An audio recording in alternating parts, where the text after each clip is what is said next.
নামাজ শুরু করার আগে ছোট্ট একটি দোয়া পড়লে 7 আসমানের দরজা খুলে দেওয়া হবে এবং আল্লাহ পাক রব্বুল আলামিন আপনার উপরে রহমত নাজিল করবেন, বরকত নাজিল করবেন। এমন একটি দোয়া আছে যেই বাক্যগুলো খুবই সহজ এবং উচ্চারণ করাও সহজ এবং আপনি আমল করলে একবার বলার সাথে সাথে নবীজি সাল্লাল্লাহু আলাইহি সাল্লাম জানিয়ে দিয়েছেন তার জন্য আসমানের 7টি দরজাই খুলে দেওয়া হয়।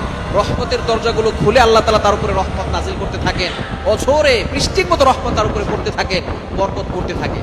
সুতরাং আমরা নামাজ শুরু করার আগে এই দোয়াটা একবার করে নিব। নবীজি সাল্লাল্লাহু আলাইহি সাল্লাম জানিয়ে দিয়েছেন, একবার নবীজি সাল্লাল্লাহু আলাইহি সাল্লাম মসজিদ নববীতে এমন সময় এক সাহাবী এই বাক্যটা পাঠ করেছে। নবীজি সাল্লাল্লাহু আলাইহি সাল্লাম নামাজ শেষ করে বললেন, কে এই বাক্য পাঠ করেছো? কেউ কোনো কথা বলে না। তখন এক সাহাবী নবী সাল্লাল্লাহু আলাইহি সাল্লাম অভয় দিলেন যে কোনো ভয় নাই, বলো। একজন সাহাবী দাঁড়িয়ে বলেন, ইয়া রাসূলুল্লাহ, ইয়া হাবিবাল্লাহ, আমার কাছে আল্লাহর প্রশংসা করতে খুব ভালো লাগে, এই জন্য আমি বাক্যগুলো বলেছি। তখন নবীজি সাল্লাল্লাহু আলাইহি সাল্লাম বলেছেন,